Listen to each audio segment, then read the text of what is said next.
Ready 80 watts पर minute start.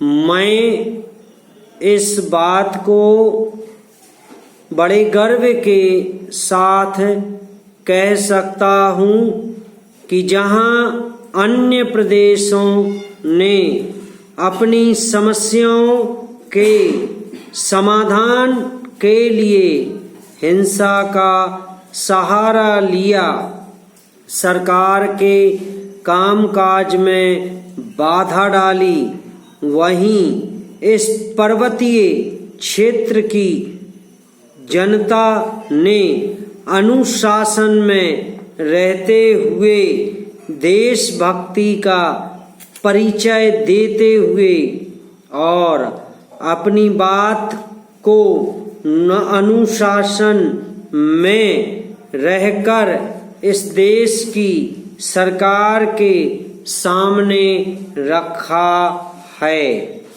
मैं आपके माध्यम से सरकार से पूछना चाहता हूँ कि यदि इस पर्वतीय क्षेत्र का विकास पूर्ण रूप से नहीं होता है तो क्या इसकी जिम्मेदारी केंद्र सरकार के ऊपर नहीं आती है? पैरा सभापति महोदय, लोकपाल विधेयक शीघ्र ही संसद में लाया जाएगा।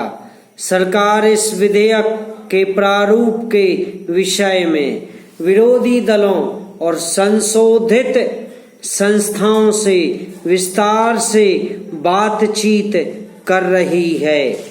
मैं मंत्री जी की इस घोषणा का स्वागत करता हूं जो उन्होंने दल बदल विरोधी कानून पर आयोजित एक विचार गोष्ठी में की। मंत्री जी ने कहा कि सरकार प्रजातांत्रिक सिद्धांतों को हर कीमत पर मजबूत बनाने के लिए बाध्य है।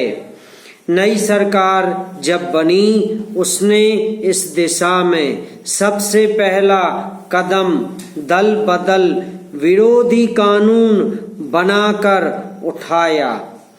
जैसा कि आप सब जानते हैं, दल बदल हमारी राजनीति में एक बीमारी बन गई है।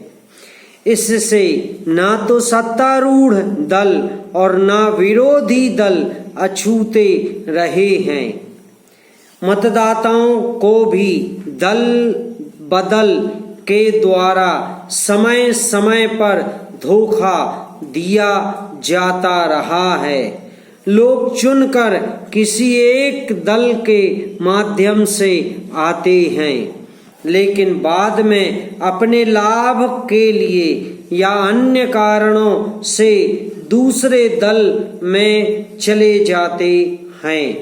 मतदाता मजबूर सा यह सब देखता रहता है, लेकिन कुछ भी नहीं कर सकता।